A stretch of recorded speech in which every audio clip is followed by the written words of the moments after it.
بسم اللہ الرحمن الرحیم الحمدللہ والصلاۃ والسلام علی رسول اللہ وعلی آلہ وصحبہ اجمعین. السلام علیکم مام. وعلیکم السلام. سوال پڑھ لیں پہلے پھر آگے بات کرتے ہیں. سوال ہے کہ کیا اسلام میں مردوں کو عورتوں پر فضیلت دی گئی ہے؟ یہ بہت کامن سوال ہے اور اس سوال کے لیے کافی سارے دلائل دیے جاتے ہیں, کچھ احادیث سے کچھ قرآن سے, لیکن اس کی جو میرے نزدیک سب سے زیادہ بنیادی دلیل دی جاتی ہے, جب سے جو اس کی یعنی بالکل کوڑ پہ جو دلیل دی جاتی ہے وہ یہ آیت ہے سورۃ البقرہ کی. تو ماں میں نے آپ کے لیے آیت کھول کے رکھی تھی طلاق کے بارے میں جی. تو میں چاہتا ہوں کہ آپ اس آیت کو پہلے پڑھ لیں, صرف ترجمہ اس کا. والمطلقات, عربی میں ہے والمطلقات یتربصن بانفسهن ثلاثة قروء ولا يحل لهن ان يكتمن ما خلق الله في ارحامهن ان كن يؤمن بالله واليوم الاخر وبعولتهن احق بردهن في ذلك ان ارادوا اصلاحا ولهن مثل الذي عليهن بالمعروف وللرجال عليهن درجة والله عزيز حكيم. اس کا ترجمہ اب یہ مفتی تقی عثمانی صاحب کا نہیں, تقی عثمانی محمد شفیع صاحب ان کے والد کا ترجمہ ہے ان کی معارف القرآن سے. پڑھ لیجیے. اور طلاق والی عورتیں انتظار میں رکھیں اپنے آپ کو 3 حیض تک, اور ان کو حلال نہیں کہ چھپا رکھیں جو پیدا کیا اللہ نے ان کے پیٹ میں, اگر وہ ایمان رکھتی ہیں اللہ پر اور پچھلے دن پر, اور ان کے خاوند حق رکھتے ہیں ان کو لوٹا دینے کا اس مدت میں اگر چاہیں سلوک سے رہنا. اور عورتوں کا بھی حق ہے جیسا کہ مردوں کا ان پر حق ہے دستور کے موافق, اور مردوں کو عورتوں پر فضیلت ہے اور اللہ زبردست ہے تدبیر والا. تو یہ آیت ماما اصل میں سوال لگتا ہے کوئی اور ہے اور جواب کوئی اور ہے, رائٹ؟ لیکن اصل میں بات یہ ہے کہ اس آیت کی بہت اہمیت ہے, کیونکہ ایک دفعہ میں آپ کو ایک سٹوری سناتا ہوں. میں ایک اور شہر میں تھا, وہاں پر لیکچر ہو رہا تھا ویمن ان اسلام, عورتوں کا مقام اسلام میں. تو اس میں جو لیکچرر تھے وہ P H D Islamic studies تھے. انہوں نے پھر شروع میں ہی کہا ہم تو سب جانتے ہیں کہ مردوں کا عورتوں پر درجہ ہے, قرآن نے اس بات کو واضح کیا ہے, اور اس آیت کا انہوں نے حوالہ دیا اور کہا وَلِلرِّجَالِ عَلَيْهِنَّ درجہ. اس کا یہاں پر ترجمہ کیا گیا ہے اور مردوں کو عورتوں پر فضیلت ہے, رائٹ؟ تو یہ انہوں نے اس کا یہ ترجمہ ادھر بھی اس کا ذکر کیا, اور میں بیٹھا حیران رہ گیا اس وقت, یعنی یہ کچھ 4-5 سال پہلے کی بات ہے. تو میں نے کہا کہ ترجمہ تو یہ نہیں بنتا عربی کے اعتبار سے, تو یہ کیسے نکلا ترجمہ؟ تو اس وقت لیکچر میں نے انٹرپٹ نہیں کیا کیونکہ وہ پھر عجیب سچویشن ہو جاتی ہے. تو لیکچر کے بعد میں نے الگ سے جا کے ان سے اس بات کا ذکر کیا کہ آپ نے کہا کہ اس آیت کے مطابق عورتوں کا درجہ کم ہے مردوں کا زیادہ ہے, لیکن آیت میں تو یہ بات ہو ہی نہیں رہی, آیت میں تو کچھ اور بات ہو رہی ہے.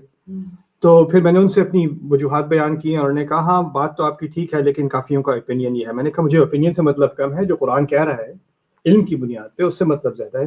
کہتے ہیں ہاں ٹھیک ہے لیکن لوگ اس بات کے لیے تیار نہیں ہیں. تو میں تیار ہوں, تو میں آپ کے سامنے جو چیز پیش کر رہا ہوں, میرا مقصد یہ نہیں ہے کہ میں کسی ایک یعنی مرد کی حمایت کروں یا عورت کی حمایت کروں.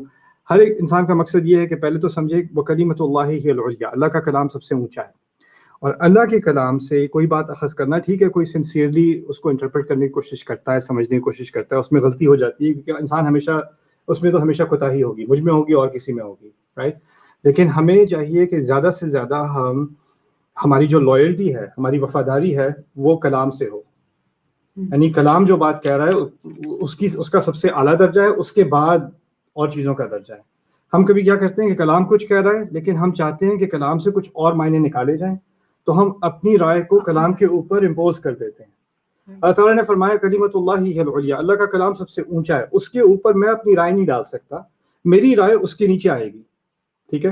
اب کسی کا اگر ویو ہے کہ عورت کا مقام مرد سے کم ہے, اگر اس کا یہ واقعی ویو ہے تو میں اس کو ڈسپروو نہیں کرنا چاہ رہا. میرا مقصد یہ نہیں ہے. میرا مقصد اصل میں اس سیشن میں یہ آیت ہے, صرف یہ آیت, کہ اس آیت سے یہ نتیجہ نکالنا غلط ہے. آپ نے کہیں اور سے نتیجہ نکالنا, آپ نکال لیں, لیکن اس آیت سے اس کی بنیاد نہیں نکلتی, اور میں دکھانا چاہ رہا ہوں کیسے نہیں نکلتی. آیت شروع ہوتی ہے اس لفظ سے والمطلقات, یہ لفظ ہے والمطلقات, طلاق دی ہوئی عورتیں.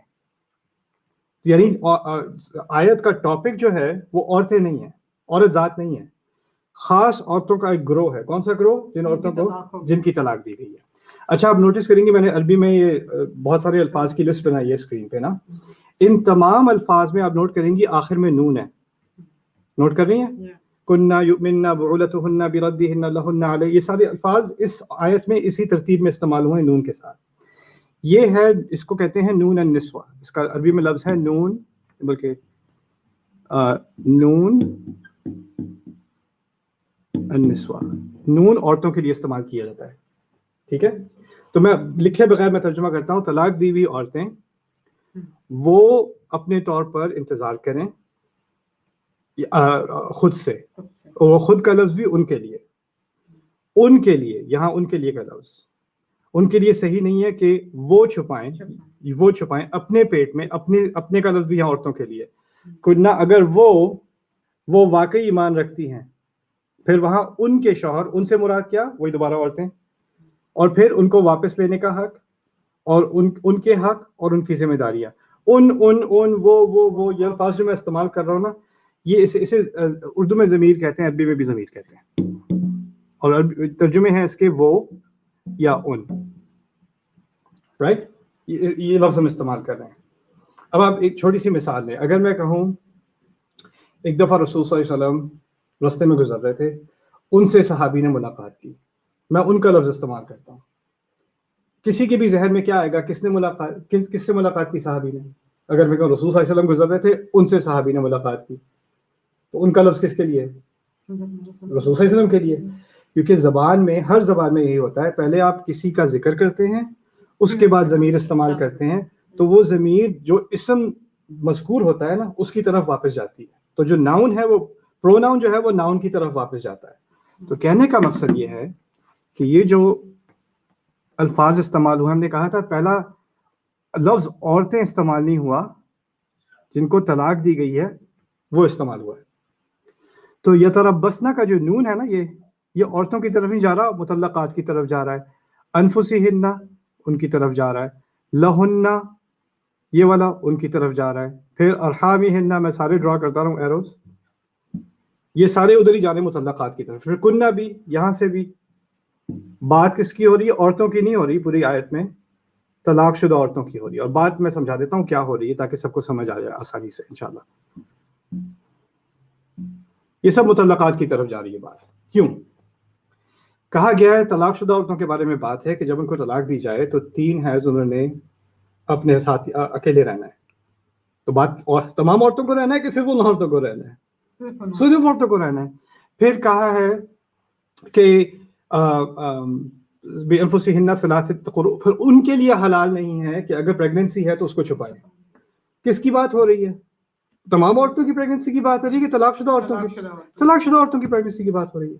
پھر کہا جا رہا ہے کہ اگر وہ واقعی ایمان رکھتی ہیں تو پریگننسی نہیں چھپائیں گی. تو وہ جو جس کی بات, کس کی دوبارہ بات ہو رہی ہے؟ طلاق شدہ عورتوں کی بات ہو رہی ہے. پھر کہا کہ ان کے شوہروں کو اس دوران, یعنی جو 3 حیض ہیں اس کے دوران, ان کو واپس لینے کا حق اللہ نے زیادہ دیا ہے. وَبُعُولَتُهُنَّ أَحَقُّ بِرَدِّهِنَّ, اگر وہ طلاق رجوع کر لے اور کہے میں واپس لے رہا ہوں, تو اللہ تعالیٰ نے اس کو اسلام کی شریعت میں, قرآن میں اس 3 مہینے کے اندر حق دیا کہ وہ اس کو رجوع کر دے. ٹھیک ہے, تو یہاں بھی سب کی بات ہو رہی ہے کہ طلاق شدہ عورتوں کی بات ہو رہی ہے؟ طلاق شدہ عورتوں کی بات ہو رہی ہے. پھر کہا وَلَهُنَّ مِثْلُ الَّذِي عَلَيْهِنَّ بِالْمَعْرُوفِ, اور ان کے حقوق جو ہیں, جو اللہ تعالیٰ نے ان کو حقوق, ان عورتوں کو حقوق دیے ہیں, اس کا برابر ان کو ذمہ داریاں بھی دی ہیں. تو جہاں ذمہ داریاں دی ہیں وہاں حقوق بھی دیے ہیں. وَلَهُنَّ مِثْلُ الَّذِي عَلَيْهِنَّ, یعنی یہ فوراً کہہ دیا نا کہ شوہروں کا زیادہ حق ہے واپس لینے کا, تو لگا جیسے ایک ڈس ایڈوانٹیج ہے کہ عورت کیا کہ اس کا 3 مہینے اس کا زیادہ حق ہے شوہر کا. تو انہوں نے فوراً بات بیلنس کر دی کہ جو تمہیں حقوق دیے گئے ہیں, اس کے جو تم پہ ذمہ داری ڈالی گئی ہے, جو تمہارے خلاف جو بات جا رہی ہے, اس کا برابر حساب کرنے کے لیے تمہیں کچھ ایڈوانٹیجز بھی دے دیے گئے ہیں, ان کا بھی ذکر آنے والا ہے. تو لہن مثل الذی علیہن بالمعروف. اچھا, یہ سب بات کرنے کے بعد اللہ تعالیٰ نے کہا, یہ میں ریز کر دوں سارے, وَلِلرِّجَالِ عَلَيْهِنَّ دَرَجَةٌ. اب یہاں پہ ترجمہ جو آپ نے پڑھا اس میں عورتوں کا ذکر ہے. عورت کا لفظ عربی میں ہے نساء. میں تھوڑا اور نیچے لکھتا ہوں. عورت کا لفظ ہے نساء. طلاق شدہ عورت کا لفظ ہے مطلقات. آپ مجھے بتائیں, اگر کسی آیت میں نساء کے بارے میں بات ہو رہی ہے اور کسی اور آیت میں مطلقات کے بارے میں بات ہو رہی ہے, بات ایک ہی ہوگی کہ مختلف ہوگی؟ مختلف ہوگی. جو احکام, جو ہدایت اس گروپ کے لیے دی جا رہی ہے وہ کسی غیر شادی شدہ عورت کے یا کسی شادی شدہ عورت اس کے بارے میں تو ہے ہی نہیں یہ بات، ٹھیک ہے نا. اچھا اب اگر میں ان دو الفاظ کے بعد اگر اس آیت میں ان کا لفظ دیکھوں اور اس آیت میں ان کا لفظ دیکھوں، ان تو لفظ اردو میں ایک ہی ہے، لیکن اگر اس ٹاپک کے بعد ان کا لفظ بار بار استعمال ہو تو ذہن کس طرف جائے گا؟ عورتوں پہ. اس لفظ کے بعد ان کا لفظ 11 دفعہ آئے گا تو کس کی طرف ذہن جائے گا؟ مطلقات کی طرف. اب یہ آخری دفعہ ان کا ذکر ہے علیہن اس آیت میں، اور اس کا ترجمہ کیا جا رہا ہے اور مردوں کو عورتوں پر، یہاں علیہن کا یہ جو ہنہ ہے نا، یہ وہی یہ نیچے یہ ہنہ جو لکھا ہے نا، یہ وہی ان ہے، اور یہاں ترجمہ کر دیا عورتوں پر. زیادتی نہیں ہے؟ اگر ان کا لفظ مطلقات کے لیے استعمال کیا جا رہا ہے، پچھلے 11 دفعہ مطلقات کے لیے استعمال کیا، تو اللہ نے 12ویں دفعہ عورتوں کے لیے استعمال کیا. اس کو کتوں کی نہیں بنتی. جو ساری بات ہو رہی ہے وہ ان کے بارے میں ہو رہی ہے، طلاق شدہ عورتوں کے بارے میں ہو رہی ہے. اور کیا بات کی جا رہی ہے؟ بات یہ کی جا رہی ہے کہ ان 3 مہینوں میں کس کو ایڈوانٹیج دیا ہے، کس کو درجہ دیا ہے؟ مرد کو، کہ 3 مہینے کے اندر اگر وہ واپس لینا چاہے تو لے سکتا ہے. اس کے بارے میں خاص کہا وَلِلرِّجَالِ عَلَيْهِنَّ دَرَجَةٌ، اور اس معاملے میں واقعی حق یہ ہے کہ مردوں کو واقعی درجہ ہے ان کے اوپر، اللہ نے دیا درجہ ان 3 مہینوں میں. قرآن میں بات یہ ہو رہی ہے. پھر دوسرا ایک عربی میں ہم پڑھتے ہیں علم المعانی، بھی تھوڑا سا کمپلیکیٹڈ سبجیکٹ ہے عربی کا، لیکن میں ابھی آپ کو تھوڑا سا سمجھا دیتا ہوں. یہ ہے وَلِلرِّجَالِ عَلَيْهِنَّ دَرَجَةٌ. اگر یہ نارمل جملہ ہوتا ہے نا عربی کا، تو اس کو ایسے لکھا جاتا لِلرِّجَالِ دَرَجَةٌ عَلَيْهِنَّ، ایسے لکھا جاتا وَلِلرِّجَالِ دَرَجَةٌ عَلَيْهِنَّ. اس کے 3 اجزاء ہیں، لِلرِّجَال، درجہ، علیہن، 3 اجزاء ہیں اس کے، رائٹ. اب اس جملے میں جو آیت ہے اس میں بھی 3 اجزاء ہیں، لِلرِّجَال، علیہن، اور پھر درجہ. یہ بھی 3 اجزاء ہیں، لیکن ان کی ترتیب مختلف ہے نا. یعنی جو علیہن آخر میں تھا اسے عربی میں کہتے ہیں مقدم کیا گیا ہے. مقدم سے مراد ہے اس کو خاص پہلے لایا گیا ہے. جب عربی میں ایسا کیا جاتا ہے تو اس کے خاص معنی نکلتے ہیں، یدل علی الاختصاص، التوکید، الاہتمام. یہاں بات کیا نکلتی ہے؟ بات یہ نکلتی ہے اور ان مردوں کے لیے خاص ان عورتوں پر، خاص کا لفظ اب ایڈ کرنا پڑے گا کیونکہ یہ مقدم ہے، مردوں کے لیے خاص ان پر درجہ ہے. بات یہ کہی جا رہی ہے. اب اس آیت کی بنیاد پر اگر ہم یہ نتیجہ نکالیں کہ اللہ تعالیٰ نے تمام مردوں کو تمام عورتوں پر فضیلت دی ہے، تو اس کا نہ سر نہ پیر. اگر آپ نے کسی اور جگہ سے یہ نتیجہ نکالنا ہے، be my guest, most welcome, آپ نکال لیں. اس آیت سے کیسے نکالیں گے؟ اور پھر اس کے آخر میں اللہ تعالیٰ نے خود کیا بات کر دی. فوراً اس تھوڑا سا جو ڈس ایڈوانٹیج ہے عورت کا اس دوران، یعنی وہ حیض کے 3 حیض کے دوران، اس کے بعد اللہ تعالیٰ نے ان کو پھر تسلی دی، کہا لہن مثل الذی علیہن بالمعروف. اور ٹھیک ہے، تمہیں جو حقوق دیے جا رہے ہیں وہ جو تم پر بوجھ ڈالا گیا ہے اس آیت میں، اس کی برابری کر دیں گے. لیکن بات سمجھ لو، اس معاملے میں مردوں کو درجہ دیا گیا ہے، یعنی تسلی دی گئی عورتوں کو. ٹھیک ہے، یہ ٹھیک ہے، تمہیں نہیں سننے کی، اچھا نہیں لگا یہ سننے کو، لیکن میں بتا رہا ہوں وَلِلرِّجَالِ عَلَيْهِنَّ دَرَجَةٌ. لیکن اور پھر آخر میں بات کیسے مان لو؟ وَاللَّهُ عَزِيزٌ حَكِيمٌ. تمام اقتدار اللہ کا ہی ہے اور وہی حکمت والا ہے. اس کی حکمت تمہیں سمجھ نہ آئے یا اتنا تو تمہیں سمجھ آتا ہے نا کہ اللہ کی حکمت ہے. وَاللَّهُ عَزِيزٌ حَكِيمٌ. اس آیت کا استعمال کر کے وہ اس بات کی دلیل نکالنا کہ عورتوں کا مقام کم مردوں کا زیادہ، اس کی سرے سے کوئی تک نہیں بنتی، سرے سے کوئی تک نہیں بنتی. اور جگہ ہیں اور مقامات ہیں قرآن کے جہاں انہوں نے اور بات کی ہے.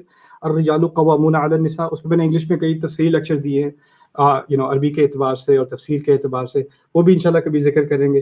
لیکن میں چاہتا پہلے یہ ہوں کہ دیکھیں، میرا مقصد نہ کسی ایک موومنٹ میں یعنی لبریشن کرنا ہے یا فیملی سٹرکچر کو جو ہے برباد کرنا. میرے نزدیک ہمیں ایک چیز، ایک لائلٹی اور ایک وفاداری کو دوبارہ واپس لانا ہے. وہ کیا ہے کہ اللہ کے کلام سے ہمیں لائلٹی ہونی ہے، اللہ کے کلام کو صحیح طرح سمجھنا ہے اور بالکل خالص دل سے سمجھنا. اور یہ سوچ کر نہیں سمجھنا کہ بھائی ہم تو پہلے سمجھ چکے, اب سب باقیوں کو سمجھنے کی ضرورت ہے. میں 25 سال سے قرآن سمجھنے کی کوشش کر رہا ہوں, ابھی بھی میں اپنے آپ کو طالب علم سمجھتا ہوں. جو میں بات سمجھ میں آتی ہے, جو کنونس ہوتی ہے, میں اس پہ کنونس ہو جاتا ہوں, علماء سے جا کے ملتا ہوں, ان سے میں بات کرتا ہوں کہ یہ مجھے سمجھ میں آ رہا ہے, اس میں کیا غلطی ہے, میں نے 25 تفاسیر پڑھ لی ہیں اور اس میں سے یہ نتیجہ نکل رہا ہے, ان باتوں سے مجھے اتفاق لگتا ہے, ان باتوں کی دلیل مجھے کمزور لگتی ہے, آپ مجھے سمجھا دیں میرے فہم میں کہاں کمی ہے, آپ مجھے صحیح طرح سمجھا دیں. تو میں پرائیویٹلی یہ باتیں کرتا ہوں. لیکن ہمارے کلچر میں کیا ہو گیا ماما کہ لوگوں کو بحث کرنے کا بہت شوق ہے. اسلام اصل میں بحث بن گیا, صرف اسلام میں اور کوئی چیز رہی نہیں, بس اختلافات پہ جو ہے وہ لڑائی کرے جاؤ. اس سے ہوتا یہ ہے کہ صرف انسان کا مقصد بس یہ بن جاتا ہے مسلمان کا کہ وہ کسی نہ کسی طرح اپنی بات کی دلیل کسی اور کو پروف کر دے. میرا مقصد کوئی دلیل پروف کرنا نہیں ہے, میرا مقصد صرف یہ ہے کہ میں اپنی پرسنل زندگی میں, آپ اپنی پرسنل زندگی میں, اگر آپ نے دین کے بارے میں منہ کھولنا ہے, خود کوئی بات کرنی ہے, یا خود کسی بات کو آپ نے اس کے اعتبار سے اپنی زندگی گزارنی ہے, تو اس کی واضح آپ کو ایک سمجھ ہونی چاہیے, جس سے پہلے کہ آپ کسی اور کی زندگی مشکل کریں اور کچھ بات ایسی کریں جو اللہ تعالیٰ نے نہیں کہی. تقولون علی اللہ ما لا تعلمون. ٹھیک ہے, علماء کے اور جو ہیں اس معاملے میں ان کی آراء ہیں, ان کی رائے یہ ہے کہ یہاں بات تو مطلقات کی ہو رہی ہے, لیکن اس کی ایکسٹینشن سے ہم کہہ سکتے ہیں کہ شاید یہ اشارہ تمام عورتوں کی طرف ہے. میرے نزدیک علماء کا احترام ہے, اس بات میں دلیل مجھے کمزور نظر آتی ہے, اس بات کی دلیل یہاں سے نکالنا خاص کمزور نظر آتی ہے. پوری آیات کا تعلق ہی متعلقات سے ہے, تو اس میں نساء کی طرف بات کو رجوع کرنا میرے نزدیک اس کی کوئی قوی دلیل نہیں ہے. ٹھیک ہے, تو یہ بات میں سامنے رکھنا چاہ رہا تھا آج اس آیت کے حوالے سے. I hope that was helpful. دوسری بات, میں نے ابھی ریسنٹلی آپ لوگوں نے دیکھا ہوگا, میں نے ایک پروموشنل ویڈیو ریلیز کی ہے. کل والے سیشن میں انشاءاللہ بات کریں گے. میرا ایک گرینڈ پلان ہے پاکستان, انڈیا, بنگلہ دیش, اردو اسپیکنگ کنٹریز کے بارے میں. تو میں اپنی ویژن اور پلان کے بارے میں کل انشاءاللہ آپ سے بات کروں گا اور سب سے شیئر کروں گا. تو جزاکم اللہ خیرا. السلام علیکم ورحمۃ اللہ تعالیٰ وبرکاتہ.